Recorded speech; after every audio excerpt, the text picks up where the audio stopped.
Sa mga kapwa ko security personnel, hindi agency ang dahilan para ikaw ay umasenso sa buhay, lalo sa trabaho mo. Bakit? Sa pag-uusapan po natin yan. Marami kasi akong nai-encounter at naririnig at nalalaman din naman at nasasabi din nila na maganda sa ganong agency, minimum doon. Ayan. Totoo naman eh, pero sabi nga, ang agency, isa lamang sangkap yan kung gusto nating lumago sa buhay bilang isang security guard, bilang isang empleyado, yung mga ahensya na yan.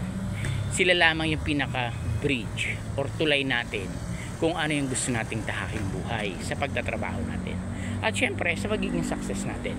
Kasi ito yung pinaka main source natin eh. Kumbaga, pinaka bed and ito yung tunay na talaga magsusustain sa atin para makuha natin kung ano yung gusto nating minimiti sa buhay. Siyempre, ang pagiging isang empleyado, kung wala naman, di naman tayo talaga pinanganak na ang mga magulang natin ay mga negosyante, di ba? Kumbaga, bread and butter natin siya. Ngayon, sabihin nila maganda mag-apply doon. Kasi kung titingnan nyo, ito yung mga parameters na dapat yung tandaan. Kung pupunta kayo sa mga ganong agency na standard, ito naman, marami naman yan eh. Ngayon, ang tanong natin sa sarili, qualified ba tayo doon? Kasi i-assess natin yung sarili natin, hindi yung titingnan mo agad sa agency. Siyempre pag sa agency, mamimili yan. Hindi yan basta tanggap din ng empleyado, diba? So una, may kapasidad ka ba kung ano yung mga guidelines nila na ma-hire ka? Titingnan po natin yon, ha? Hindi ito para lang tayo'y maliitin. So ang sinasabi natin, hindi ito pagdadaw. Yan ang realidad ng buhay. Alam po natin yan. Tanggapin natin. Ngayon, kung akma ka doon, sige, pasok ka. Kabisada mo ang 11 General Order. Kasi sa dami ng hinandle ko security, memorize ang 11 GO, hindi alam. Ilang taon na sa pagiging security. That's basic. Security guard script, hindi alam. Diba? Kaya sabi mo sinasabi, kung talagang gusto natin umangat, come to basic. Ano yung mga basic na yon? Siyempre, yung mga 11 general orders, you have to memorize. And after that, know the meaning. Kasi i-apply mo na yon pag nandun ka na. Diba? So, okay. Kung kabisado mo yon, well, good. Ngayon, ang tanong diyan, ito pa. I-assign ka sa ganitong area. Siyempre, hindi ka pwedeng mamili. Agency yun eh. Sila yung magdi-decide kung saan dapat i-assign. Eh, mahilig kang mamili. Ayoko sa ganyan. So, ano mangyayari? Andun sa agency, yung mayaman lumalago. Nasaan ka? Diba? Kaya nga, kung gusto nating umangat, mapunta kung saan natin gusto, payamanin muna natin yung kaalaman natin.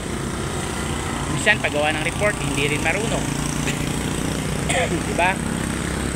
Mag-logbook, hindi marunong. Hindi natin dinadaw. Marami po niyan. Pero i-assist natin. Kaya kung sinasabi, di ba nga na, you have to be considerate to the others. You can teach them with your iron heart, but with a compassionate heart. Assist mo ako. Ang dami kong naka-encounter. Marami akong naging guardia, hindi marunong mag-logbook. Diba? So, in-assist ko. Ngayon, natuto na sila. So, ganun talaga eh. Kumbaga, there is a reason. Ako kasi hindi yung tao na officer na i-judge agad kita. Tutulungan kita sa abot na makakaya ko, pero pag hindi ka nag-function sa lahat ng binigay na sa'yo na chance, ikakasaot ka. Ganun dapat. Hindi rin pwedeng puro awa.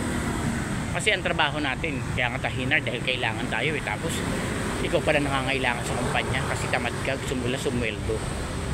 Diba? So, napaka-unfair naman. Kaya magtrabaho. Kahit sa inyo ka nga eh, magtatrabaho ka pa din eh. Subukan mo sa pamilya mo, kahit magulang mo eh, pag tamad ka, pag-agalitan ka. Diba? So, ano yung gagawin natin? Kailangan, i-assess mo yung sarili mo. Pag kaya mo, okay. Ang handa ka. Sa mga ilipat, okay ako doon kasi minimum. Hindi ba natin alam, napakalaking pasalamat tayo na marami pa ring agency na tumatanggap ng hindi mga minimum. Kasi bakit? Eh, ang dami namang hindi qualified na guard eh. Kaya ang sabi ko nga, napakaswerte nyo sa mga agency na yan. Kasi, ibibigyan agad kayo ng hanap buhay. Sige, sabi niyo panawid, gutom nyo lang yan.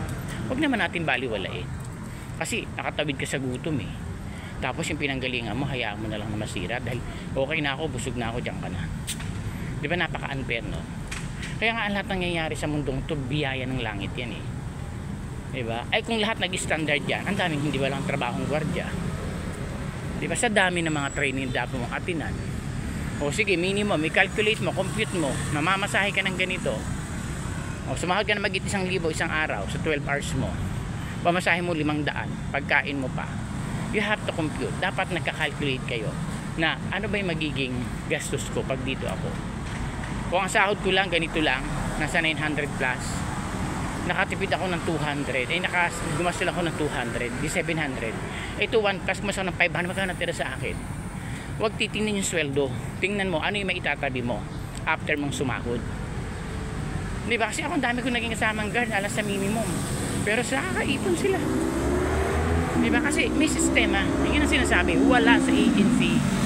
Yan, ano lang yan. Kumbaga, instrument lang. Kumbaga sa pagkain, sangkap lang sila.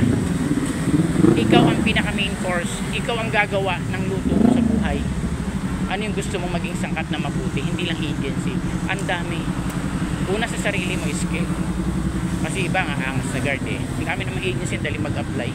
Hindi lang naman sila. Well, unang-una, kasi pag hindi minimum, kasi minimum dito kaya ayoko magtrabaho ng tama. Okay, alam mo na para in the first place. So bakit nandito ka? Ano yun? Pang ano lang? Panawid gutom lang, parang ganun, di ba? So napakapangit na idea. Dapat ang tingnan niyo, ano yung matututunan ko dito? Kahit sabihin hindi minimum. Okay, ang dami ko matututunan. Iyon na lang eh.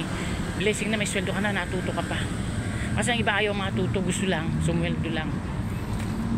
Diba? So iyon ang kakulangan. Dapat tayo mga security personnel o kahit mga empleyado na nanonood sa aking vlog na pagbutihin natin yung hanap buhay natin. Ang isipin natin, ano yung matututunan ko dito after na nagtagal ako dito. Kung sustainable naman, bakit hindi? Galingan ko pa. Tapos, magawa ko ng another income sa iba na hindi ako hindi ako nagtatrabaho. Kasi ang iba sa nakikita ko sa marami akong kasama ng guard dati no na ginagawa nilang dalawa ang katawan nila. Mali po yun. So magsasarili tayo ng vlog po doon para at least maintindihan natin. Yung after mo magtrabaho, gagawa ka pa ulit ng hanap buhay, katawan mo, kawawa ka kaibigan. Masisira ang katawan mo dyan. So ano yun, yung nga yung pag-i-invest ang dapat yung matutunan. Na kahit nagtatrabaho kayo, kumikita kayo ng paunti-unti. Kahit 200 piso yan, isang araw o sa isang kinsenas, kumita ka ng 1,000. Ayaw mo pa, dagdag income. Sa isang taon yun, magkano isang buwan, halimbawa 2,000, this is 24,000 ka. Tapos i-roll mo yun, yan laki na.